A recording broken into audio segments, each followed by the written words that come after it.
Hello, everybody. Thank you for joining us today for this special update.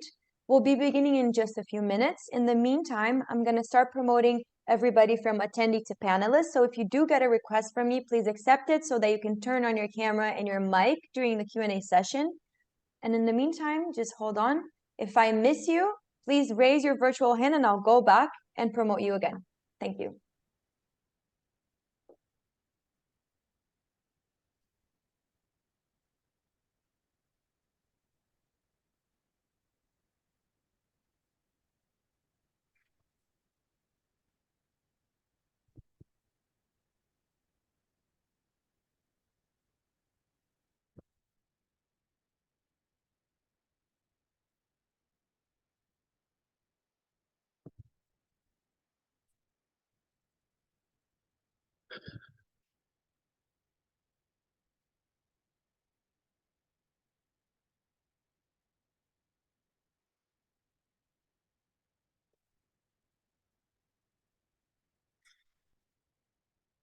All right, I see more people joining us. So if you just joined and you didn't hear, I'll be promoting everybody from attendee to panelists. So if you do get a request, please accept it so that you can turn on your camera and your mic during the Q&A session. Thank you.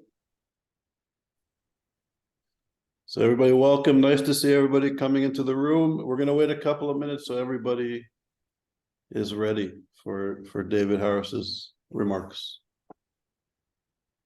So we'll start in a couple of minutes. Welcome.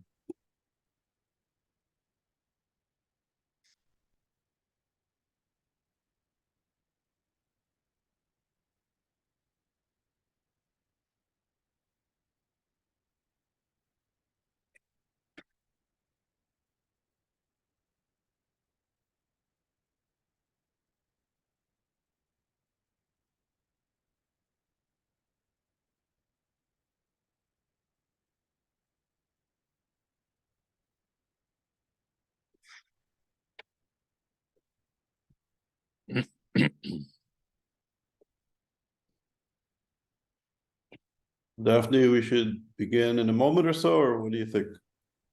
I think we can get started and I'll keep adding people as they join.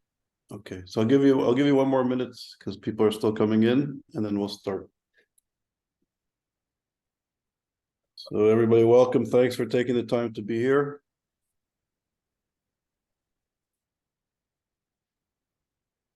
It's nice to see familiar faces, and some of our scholars are on the line and our graduates of our Oxford program. It's nice to see everybody, and there's some new people to our webinar. So very briefly, my name is Charles Small. I'm the director of ISGAP, and it's really an honor for all of us at the ISGAP team to be able to welcome David Harris.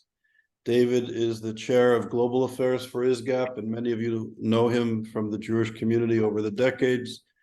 David was the director of the AJC for many years and active in the Jewish community literally throughout his life on various issues and with different organizations. He's currently with ISGAP, which we're very lucky to have. He also serves with the Henry Jackson Society. It's an important organization based out of London, and also Save the Heart Foundation in Israel, which does amazing work with children and issues of heart and health. So David will be speaking today on the unfolding situation in the region. And it's really an honor that he's here on short notice to do this. And David has really invigorated the ISGAP team and brings a lot to the table. And as many of you know, he's I think of all the Jewish leaders, he's really the Jewish ambassador around the world, and he's been called that by many Israeli prime ministers and leaders of Jewish communities around the world. So David, the floor is yours, and thank you very much for being here. Charles, thank you, not just for the kind words, but for your founding leadership of ISGAP, which today I believe is more important than ever. Hello to everyone who joined the call at such short notice. Thank you for being here. I'm afraid that I don't have a very uplifting, upbeat message, nor am I necessarily going to follow in a scholarly mode. To be very honest, the issues are too raw, they're too painful, they're too personal. So if I lapse from scholarship to emotion, I hope you'll understand that these have been very, very difficult days. In our case, our family is totally interwoven with family in Israel. My wife has two sisters who moved to Israel more than 50 years ago, and there are now 3 generations of those families. My daughter-in-law is Israeli, served in the IDF, is now here in New York, but her entire family is in Israel, and so many friends. And I myself have a vast network of family members in Israel. So this for me is not just a detached analysis of what's happening. Rather, it's very much a personal reaction as well. I think it's terribly important for context to recall several things. Number one, that the Gaza Strip historically has never, ever in its entire history, ever enjoyed sovereignty. For hundreds of years, Ottoman Turkey ruled over the Gaza Strip. More recently, for 2 decades, Egypt ruled over the Gaza Strip from 1948 to 1967. There was never any effort whatsoever that anyone has found to establish self-rule, much less full sovereignty. Israel came into possession of the Gaza Strip, again, something that needs to be remembered, in 1967 as a result of what's now called the Six-Day War. This was a war in which Israel struck preemptively, but struck preemptively only after several weeks, which have been documented in such scholarly books as Michael Oren's 6 Days of War and others, in which for several weeks, Egypt and Syria in particular, moved their troops to the border, demanded that the United Nations remove their peacekeeping forces, which had been established a decade earlier, and said very publicly, and the record is there, that the aim of the Arab world will be to extinguish the state of Israel. Period, full stop. There were no so-called settlements in Israel at the time. Israel itself was viewed as the settlement. So Israel preemptively struck. It was one of the great military victories in history. And as a consequence, by June of '67, Israel became the occupier of the Gaza Strip. For the next 38 years, Israel remained in the Gaza Strip. Several efforts to negotiate with the Arab world, adjudication of the Gaza Strip failed. And by 2005, an improbable prime minister in this respect, Ariel Sharon, himself known as a hawkish right-wing prime minister, led a divided Israel out of the Gaza Strip, lock, stock, and barrel. There are images of Israeli settlers in the Gaza Strip confronting the soldiers who were ordered to remove them. But in the end, every last Israeli soldier and settler were removed from the Gaza Strip. And actually, as a gesture of goodwill on the part of world Jewry, a number of the greenhouses which Israeli settlers had established were given rather than dismantled to the local residents, hoping that this would help kickstart an economic growth spurt. That was 2005. So here, for the first time in Gaza's history, there was an opportunity for self-rule and ultimately for perhaps full sovereignty. What Israel needed in return for the withdrawal was one thing: quiet on its border. And the international community, though skeptical of unilateral withdrawals as opposed to negotiated withdrawals, nonetheless affirmed the fact that now there was an internationally recognized border between the Gaza Strip and Israel, and any violation of that border would be held to account. But within 2 years, 2007, Hamas, had ousted the Palestinian Authority from government. In fact, they sent them out of the Gaza Strip, at least those that they didn't throw from rooftops or in other ways kill. So in 2007, Hamas took over the Gaza Strip.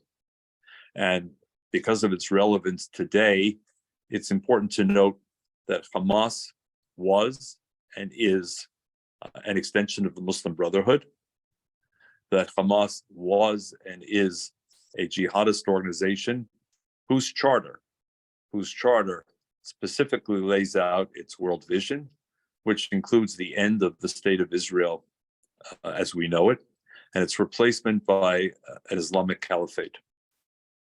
So from the year 2000 until today, Israel has had the extraordinarily difficult challenge of how to live with a Gaza Strip being ruled by a group implacably opposed to Israel's existence. And Israel has tried over the years various strategies of firmness, strategies of greater accommodation. And in the end, it's obvious from today's perspective that nothing worked as planned. The toughness was not a sufficient deterrence. The accommodation was not a significant enough lure to rethink the nature of Gaza rule. And so we've had this topsy-turvy relationship between Israel and Gaza ever since, and occasional outbreaks of conflict. But now we fast forward to this past Saturday, October the 7th. And what we saw was, yes, a continuation of the conflict. One can say that the latest chapter in a series of exchanges between Hamas provocations, terrorist infiltrations above ground, terrorist infiltrations through tunnels that were built from Gaza into Israel, missile and rocket strikes from Gaza, either launched by Hamas or its sort of junior cousin, Palestinian Islamic Jihad.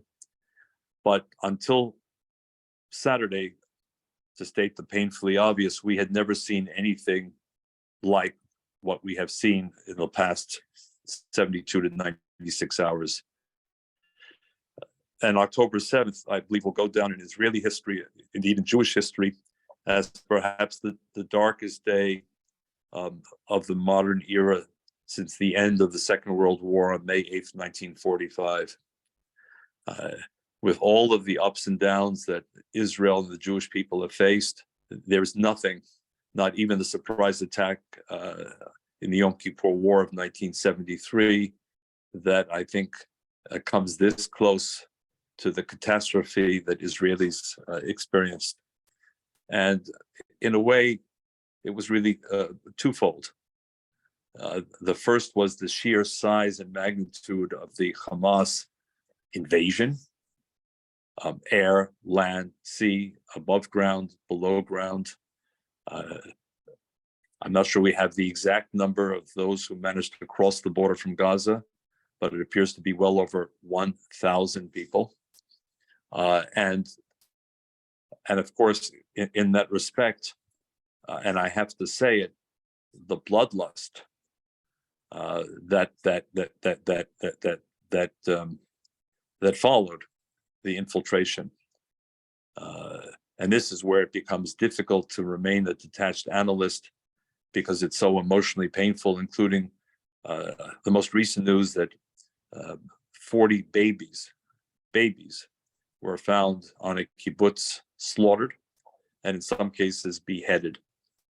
This is now a news story that I'm sure if you haven't seen, you can easily find.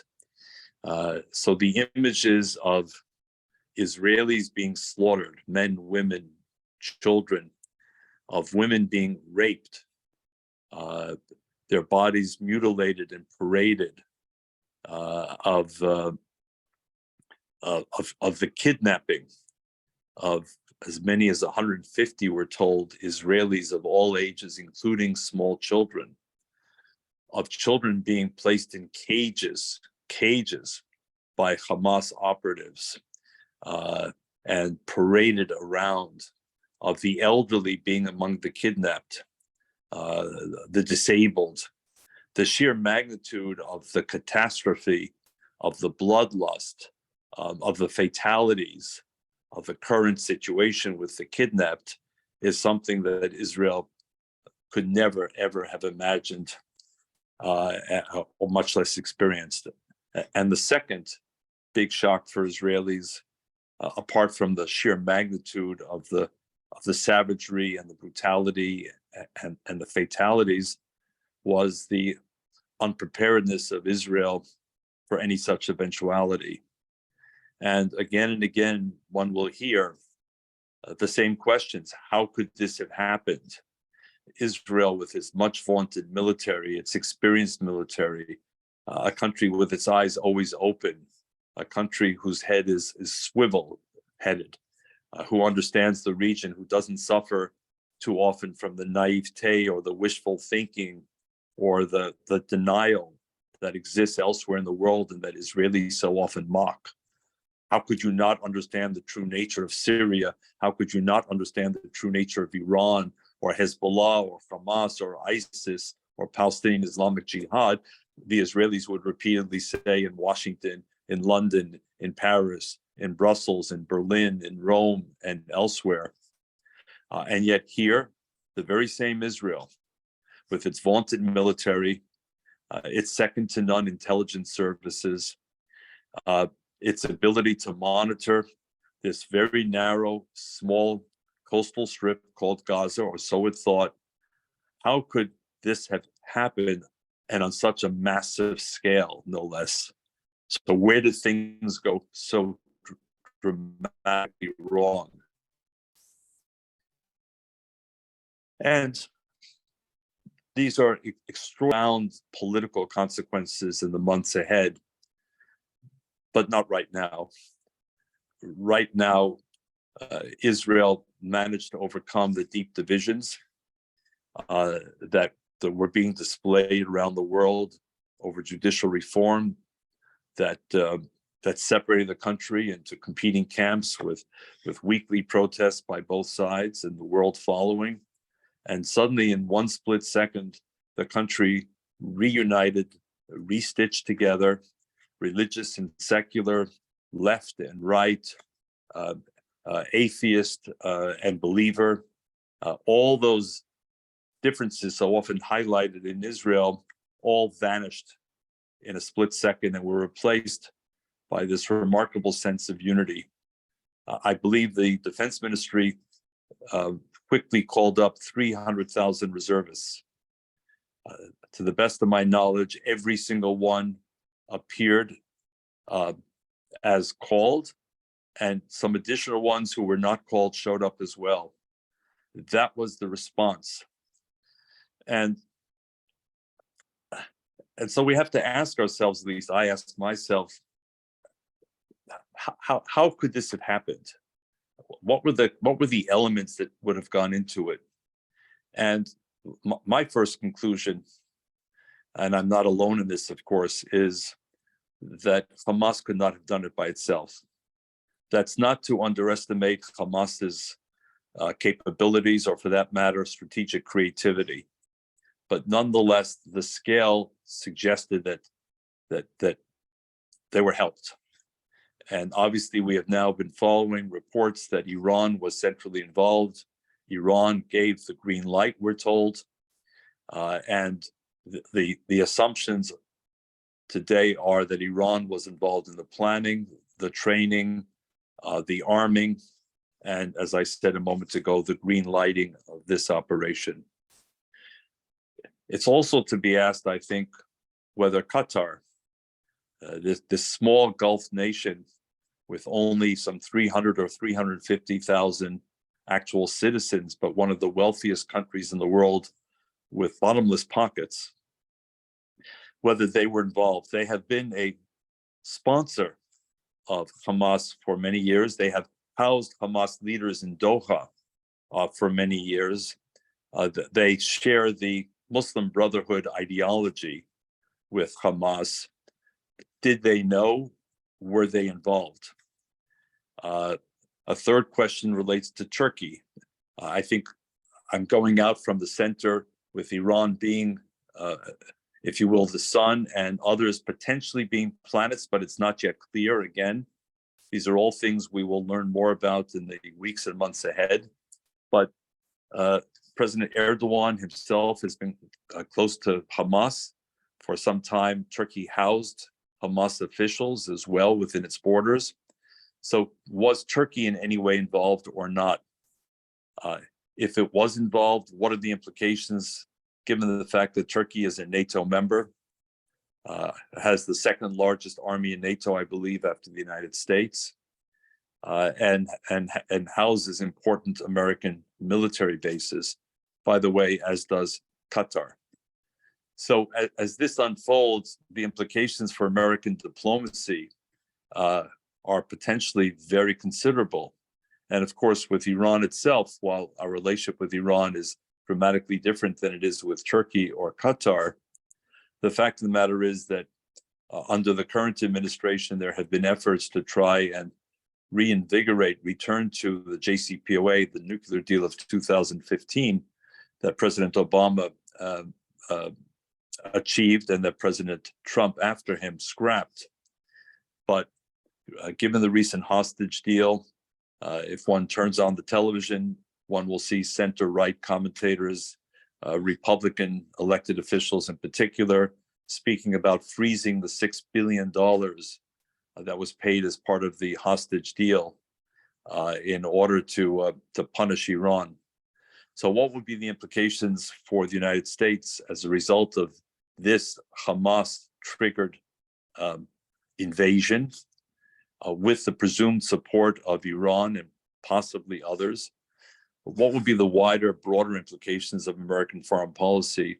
There will certainly be those demanding a change in policy. Whether this will be ultimately a partisan issue or a bipartisan issue, I don't know. It remains to be seen. And then we come now to what for me is now the changing, evolving narrative of the conflict.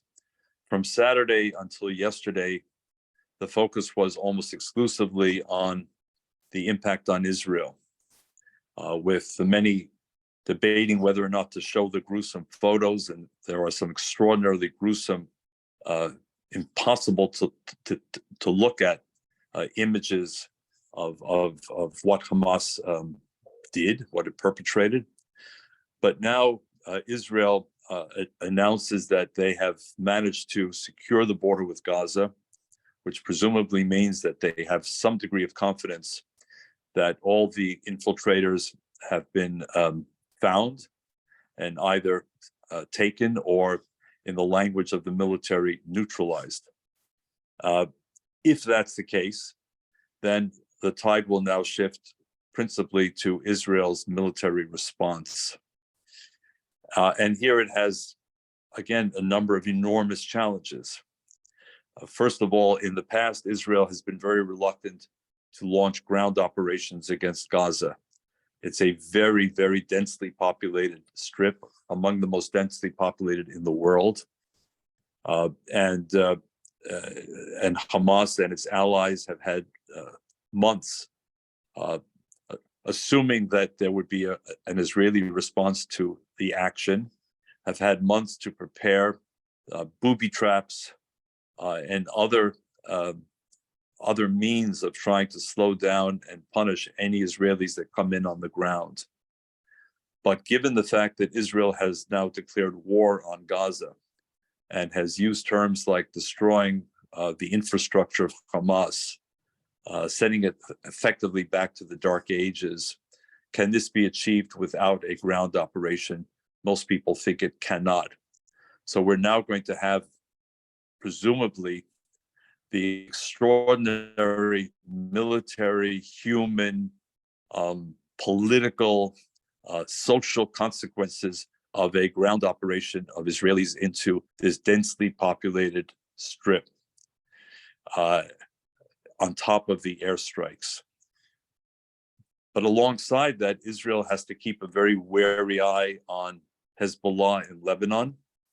Hezbollah is even more strongly armed, better organized, more powerful than Hamas. It too is a wholly owned subsidiary of Iran. There have been some skirmishes already in the north. The question is, will they escalate or not? And will Israel then face a two-front war, Gaza, and once again, the all too familiar and extraordinarily difficult territory of Lebanon? Number three, the West Bank, while run by the Palestinian Authority, has long had a Hamas presence, with a longer-term goal by Hamas of seizing the West Bank from the Palestinian Authority, exactly as happened in Gaza. Will there be turmoil in the West Bank? President Abbas, the leader of the Palestinian Authority, has said publicly that he supports the Hamas action, which means that those who want to try and divide the Palestinian community between the so-called more moderate factions in Ramallah and the more extreme factions in Gaza may have a hard time of it. So could there be unrest in the West Bank, which requires additional Israeli troop deployments? And then, of course, Iran itself, though not geographically connected to Israel, now has the capability through missile strikes to reach Israel. So Israeli leaders have to focus, one, on the extraordinary quicksand of the Gaza Strip itself, and the proclaimed goal of destroying the terrorist infrastructure of Hamas, root and branch, while at the same time casting a wary eye on its northern border, on the West Bank, on Iran, and of course, let's not forget that the northern border also includes Syria, which has by and large become an Iranian satellite with a Russian presence as well. So the potential for escalation, either by design or by misreading or miscalculation, also exists there.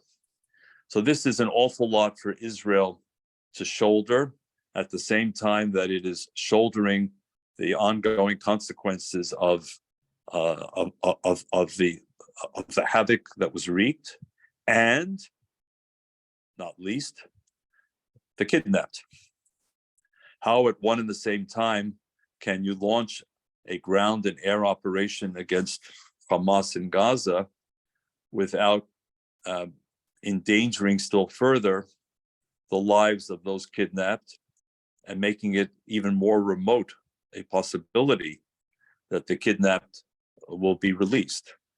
So I certainly don't have a crystal ball. I don't think at this point anyone anywhere will. Everyone's been humble. No one saw this coming, not in Israel, not in Washington, not in European capitals. So prophecy may be intrinsic to the region we're talking about, but not prognostication in this particular case. But I would just add that as Israel moves in, the storyline of the media inevitably will change if it hasn't already begun to change. And the focus will shift, as we've seen in past rounds, very much to the image of the powerful Israeli military equipped with all kinds of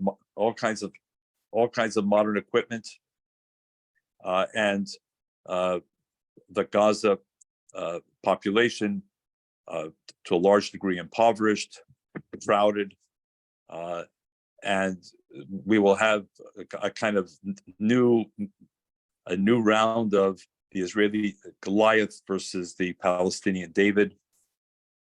The Israelis have said, and they've said it in the past, and I believe them, I've seen it. Number one, that they have no desire to harm the civilian population, none at all. Their conflict is not with the civilian population. There's a lot of compassion for the civilian population, which is in a way trapped by Hamas. More than trapped, it's weaponized, it's instrumentalized by Hamas. Hamas uses residential buildings, it uses schools, it uses mosques, it uses hospitals, it uses ambulances to store arms and other terrorist infrastructure, knowing that it presents these exquisite moral dilemmas for the Israeli IDF. Do you go after those arms depots? Do you go after that infrastructure, even at the risk of civilian casualties? Or do you avoid them, but knowing that what you're not destroying could later on destroy you? Similarly, when Hamas leaders travel in the Strip, they rarely, if ever, travel alone. Their cars usually have women and children. And once again, Israelis, when they detect these cars, have to face these enormously difficult dilemmas that I think even the most moral army in the world cannot find easy answers to, which is why, by the way, Israel may be among the only armies in the world which includes moral philosophers, in order to help the IDF grapple with these issues. If we save a Palestinian child's life by not striking the car in which a Hamas leader is riding, we will have saved his life, but how many Israeli lives might be lost because of what that leader is plotting next? So for those who want to sort of simplify the conflict or misrepresent the conflict, one will see increasingly the David and Goliath imagery, the powerful versus the powerless, or these euphemistic phrases like the cycle of violence, as if there's no longer a distinction between the arsonist who set the fire, Hamas, who launched the invasion, who more broadly has called openly and repeatedly for the eradication of the state of Israel, and the firefighter who's trying, but under impossible circumstances, to avoid clashes with the civilian population, avoid, as they call it, collateral damage, but at the same time root out Hamas, which has ruled this enclave for now 16 consecutive years. And I also have to remind us, because it really comes up in the media, we hear from people like Ilhan Omar, the congresswoman from Minnesota, that there's a blockade. And yes, Israel has now announced that it will no longer permit any traffic into or out of the Gaza Strip. And that includes food and electricity and fuel. But this is certainly something that the United States and Britain and others did against our enemies in World War II. The notion that Israel should help its enemies while at the same time its enemies have unleashed such savagery, such bestiality on Israel is something, again, maybe for the moral philosophers. But I also want to remind this distinguished audience of ISGAP that Gaza has not one border, it has two borders. And this is often conveniently forgotten. The second border is with Egypt. And that border is not controlled by Israel, far from it. It's controlled by Egypt, by Cairo. And the decisions about what crosses that border are decisions made by the Egyptian government, not by any other government. There may be discussions, but at the end of the day, it's a sovereign decision of Egypt.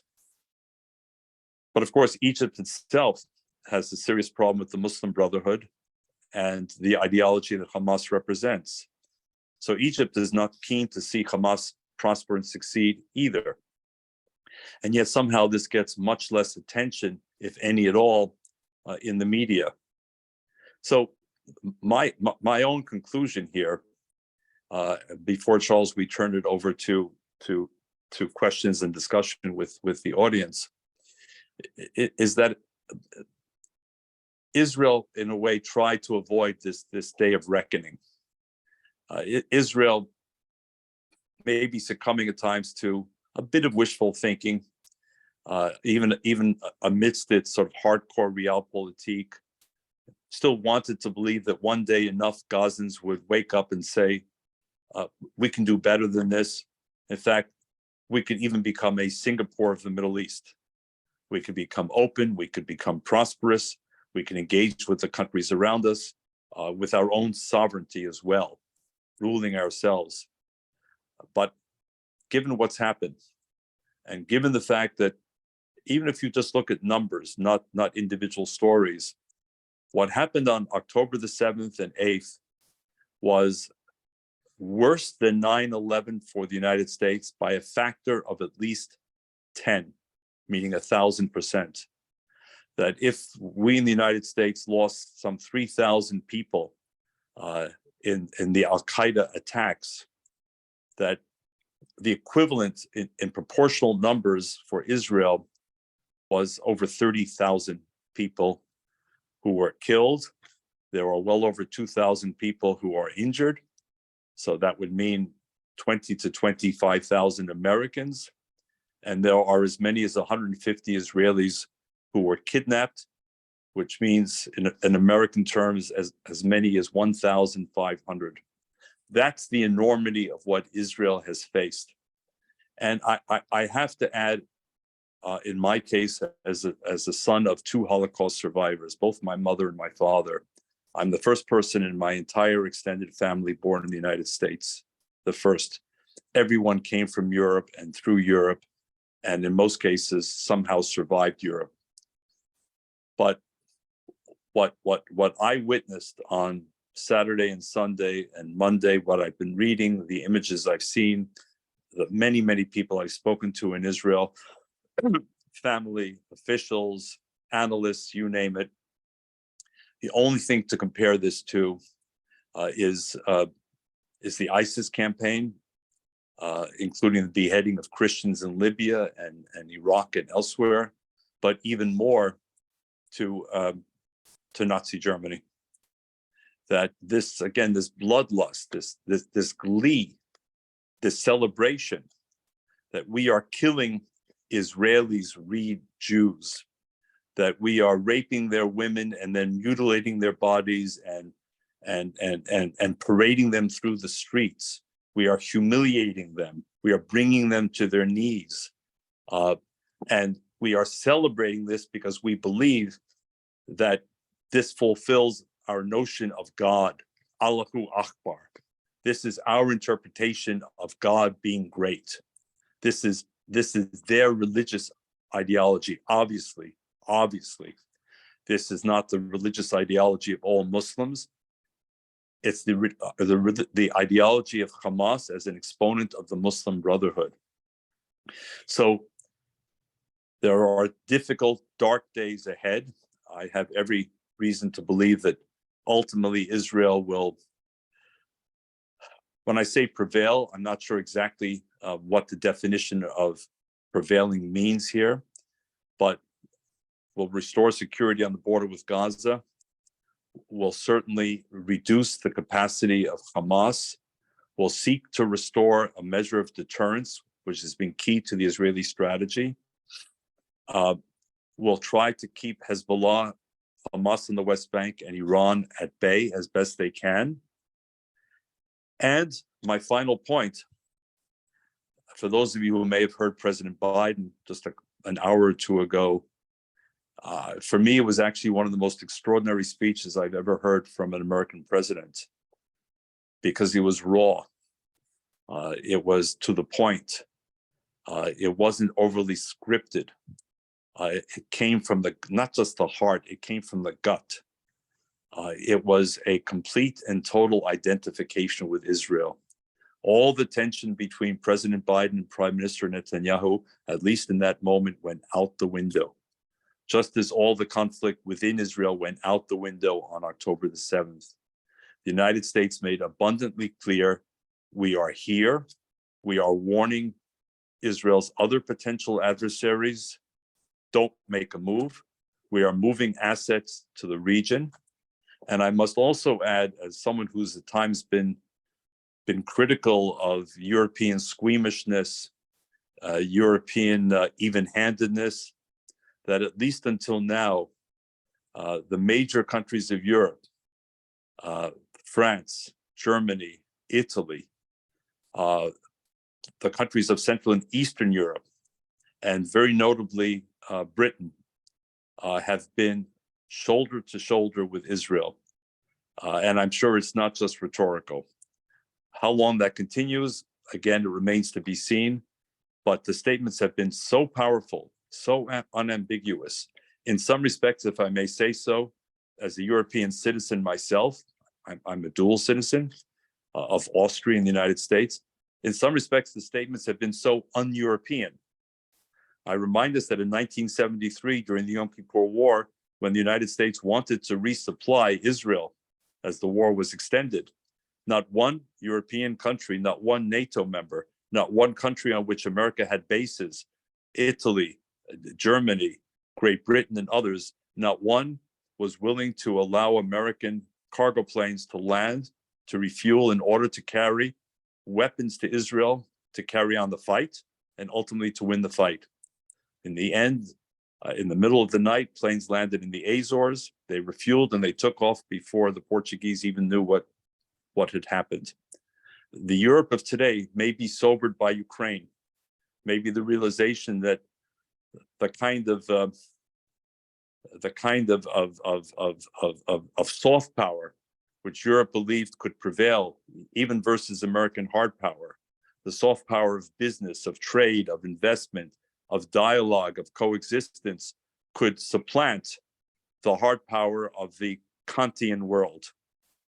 Well, the Kantian world has returned. The Hobbesian world has returned with Russia in Ukraine, with Russia earlier in Georgia, and now with Hamas, the Muslim Brotherhood, and the axis with Iran creating this carnage. So in that respect, maybe something really has changed and we've turned a page as a world. Charles, I give it back to you. Well, David, thank you very much, David, for your insights and wisdom. It's a sobering subject and an important contribution. So thank you. We have a bit of time for some Q&A, and there's a lot of people on the call, so I'd be grateful if you're going to ask a question to please be concise so David will have the floor to respond. So the first person I see with their hand up is Professor Carrie Nelson. Hi, thank you, David, for a really eloquent presentation, despite the awful reality behind it. One of the things you said was that as a result of a combination of some size of a ground invasion and the aerial campaign, Israel would be able to guarantee restoring a measure of deterrence. I guess my question is, we've seen a series of wars with Hamas, and the government and the IDF have always assured people that significant deterrence has been created by those conflicts. All of those assurances are now basically bankrupt. That is, deterrence is now definitively off the table as a principle. So will a measure of deterrence reassure the people in the kibbutzim and the smaller towns along the border with Gaza that they're safe, that they can resume an ordinary life? I don't believe it will. That is, I think there'll be disbelief in what the government says, and I think that fear will not be so easily set aside in view of the horror that they've been through. So that suggests a measure of deterrence ain't going to do. That's the question. Well, it's a question with content, most of which I agree with Carrie. Again, all of this is speculative, and how one will encourage people to return to these communities, Israeli communities near the border, I think is not a question that could be answered today or even tomorrow. It's a question that the Israeli central government of the day, and Carrie, I don't think a year from now or even 6 months from now necessarily we will be looking at the same Israeli government. I think it's almost impossible to imagine that the Israeli government that allowed October 7th and 8th and 9th to happen will remain in power. By the way, go back and look at 1973. Golda Meir was gone by 1974. Moshe Dayan's star, which had been so bright in 1967, completely faded. Look at Menachem Begin after the Lebanon War in 1982, and the quagmire that Israeli troops found themselves in. So whether the prime minister goes graciously, quietly into the night or not is a question for down the road. But I cannot imagine that the prime minister, the defense minister, the army chief of staff will be the same.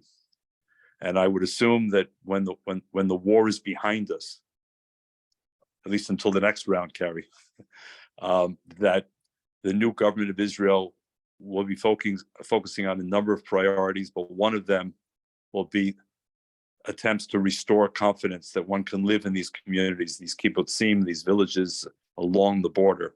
Will they succeed? I have no way of knowing. But never underestimate Israeli resilience. I mean, it's not as if the people, Carrie, who live in Sderot were discovering for the first time that Hamas was capable of firing missiles. You may have visited Sderot. I visited several times. President Obama visited. He made some memorable statements after his own visit to Sderot. And yet, the housing market in Sderot until at least Saturday was very strong.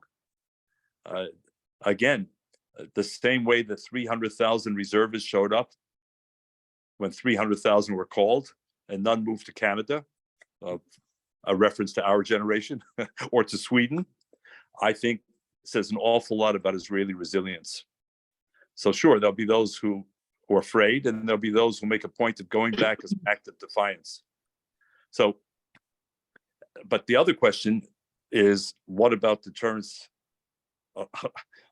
Will Hamas in any way be deterred? Will Iran draw any helpful lessons from our perspective from this conflict? And that, of course, also brings up the question of what's the fate of the Saudi-Israeli negotiation. Again, these are all things, I don't want to dwell on too much because the emotion of what's going on, the unfolding news is so powerful on all of us. But from my point of view, maybe it makes it more difficult, but also perhaps more urgent to strike an Israeli-Saudi deal. That won't happen without the United States. And the question becomes for me, will President Biden redouble his efforts when he thinks the moment is right? Or will he abandon it because the Middle East is hopeless, endless, quagmire, quicksand, whatever your imagery is. Back to you, Charles. Okay, thank you. The next up is Chuck Volpe, and after him, I see Alan Stein. And if there's time, we'll go to Jack Berkowitz. So but please be concise. Okay, I'll do my best. Thank you, Charles. I want to suggest, and this could be developed later, a strategy to deal with a strategy to help Israel deal with what it has to do in Gaza from today onwards. We should expose the fact that there's an ideology that blinds certain people in the West to the evil before them. And it's a Marxist ideology of oppression, where the designated victims, the Palestinians, are absolved of all responsibility and can do no wrong.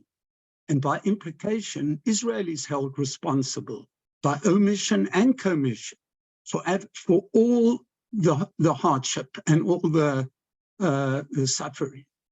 I've done quite a lot of work on this, and I think that there's a practical strategy. As a former South African, the anti-apartheid movement did much to bring down the apartheid regime, but they have no interest in the suffering in South Africa, which is today a failed state, and where people are dying all over the country. They have no interest. I think to just draw attention to how ideology enables ordinary people, most of them good people, to either do bad things or to overlook the evil before their eyes. Thanks. Thank you. Thank you, Chuck. It's an important statement, but there was no question. But thank you, sir. Thank you. Alan Stein. I wonder now that Israel has finally essentially imposed the blockade that it's been falsely accused of flying all this time, and I assume it will stay in effect unless and until all the hostages are released unharmed. If it succeeds that far, would it be feasible, might it have a chance of being effective to give Hamas a simple choice? They can make a decision. They could disarm completely and end the terrorism against Israel, or they can go back to the situation before 1967 that they claim to like so much, where they get nothing through Israel. Anything they want has to come through Egypt. So that's the question. It's a question to which, again, Alan, I have no answer. I would like to believe, destroying from your question, that there is a prospect for getting the kidnapped Israelis back, because that was included. I would hope so. So David froze. Wait a second. To ensure that the kidnapped survive this. David, you cut out for somehow about. our elements. Sorry, David, you cut out for about 20 seconds. I'm sorry. Can you hear me now? Yeah. I'm okay. I was saying to Alan that I can only hope, since he included the hostages as part of his comment, that Israel can figure out a strategy, which at least is not immediately obvious to me, but who am I? Which at one and the same time seeks to either liberate the hostages or figure out eventually a deal with the hostages, and at the same time launches a ground operation into Gaza, which attempts to destroy Hamas infrastructure in such a way that it will take years, if not decades, for Hamas to rebuild, at least according to Israeli language. And by the way, since you mentioned the word blockade, and so did I have to ask the question. It's not meant to be a debating point with others, but if there's such a blockade, if there's such suffocation of the Gaza Strip, in the words of the Ilhan Omars and Rashida Tlaib's of our country, how exactly is it that Hamas has been able to acquire thousands and thousands and thousands of rockets and missiles and replenish them when their stock dwindles? How were they able to equip several thousand terrorists with weapons? How were they able to build this vast tunnel infrastructure, both attempting to breach the border, but also under Gaza City itself in order to avoid Israeli airstrikes? So as I wrote in a tweet earlier today, or I guess now the word is post, not tweet. So the post-tweet word is post. If Hamas had used its ingenuity to bring in supplies to address the human needs, the basic human needs of the civilian population of Gaza, which, by the way, in 1967, when Israel entered, was about 350,000 people, and now, 55 years later, is close to 2 million. But if they had used the same ingenuity, Gaza would be on the way to becoming Singapore. But again, I think many in the West, I'm sure not on this call, not those connected to ISGAP. Charles has too much time that he spent with you, but too many in the West underestimate the power of ideology mixed with theology, mixed with eschatology. Because we in the West are not prepared to jeopardize the lives of our own children for anything. We're not prepared to put our our wives or our children in front of us to protect us. We operate by the Israeli principle that the soldier, by the way, men and women, stand in front of the civilians and especially the children to defend them. So most of us don't even begin to internalize. We may on the surface think we understand, but it's hard for us to fully internalize the grip that this ideology has, this mix, as the gentleman said earlier, of neo-Marxism with Islamist, not Islamic, but Islamist indoctrination, and their willingness to affirm death as a death cult, as we in the West affirm, and in Israel affirm life as our life cult. Very hard for us. So we keep wanting to believe, and we've seen US administrations, Democratic and Republican, European governments sort of succumb to wishful thinking every so often. Well, let's talk to them. Or some of the statements I've seen from some left-wing politicians in this case, calling for a de-escalation of the conflict, which is a very worthy goal, de-escalation of the conflict. Conflict resolution, even better. End of conflict, even better.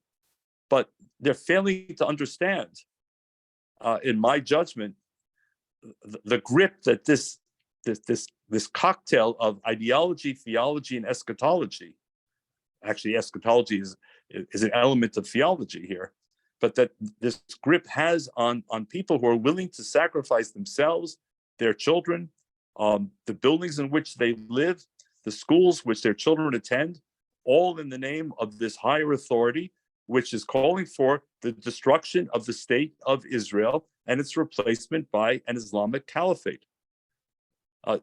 Too many simply dismiss that. As a Jew, I learned from the experience of Mein Kampf. Hitler wrote Mein Kampf in 1924 while sitting in the Landsberg prison. He laid it all out. It makes for gruesome and graphic reading. And 9 years later, when Hitler became chancellor on January the 30th, 1933, and then seized full power through the enabling legislation in March of that year, too many so-called experts, government, think tank, university, media, chose to believe that government would moderate Hitler. It was a natural instinct because in the West, it often worked. After all, as we say, you have to deliver the mail, you have to pick up the garbage, you have to achieve a majority of the vote. So they applied Western principles to a totally different mindset. And with the exception of people like Winston Churchill, they couldn't get inside Hitler's head. And I'm suggesting that too many in the West, at least until this past Saturday, were really unable to get into the head of Hamas. And similarly, I would argue Iran. And I would argue until February the 24th of 2022, into Putin's head. So this is what we're dealing with here. And that's why, as long as Hamas exists, I'm very skeptical about its moderation, the ability to de-escalate, invocations of international humanitarian law, and all the other things we're going to be hearing, Charles, in the days and weeks to come. Right. So David, thank you. So we're running out of time, and I see we literally have 40 seconds left on our session. So we're going to end it there. David, on behalf of everybody here, you kept everybody riveted to your words. Thank you for sharing your insights and analysis and wisdom. We appreciate it. And everybody, thank you for joining us here. It's good to have a sense of community during this very stressful and difficult time. So stay strong. We're going to continue to announce other sessions like this where we can share information and hopefully engage with you too for any ideas that you have fighting anti-Semitism in the diaspora and supporting our brothers and sisters in Israel against a reactionary social movement that David laid out so powerfully. So David, thank you, and everybody, thank you for being here, and stay strong. And to better times ahead. Amen. Thank you, Charles. Thank you, ISGAP. Thank you.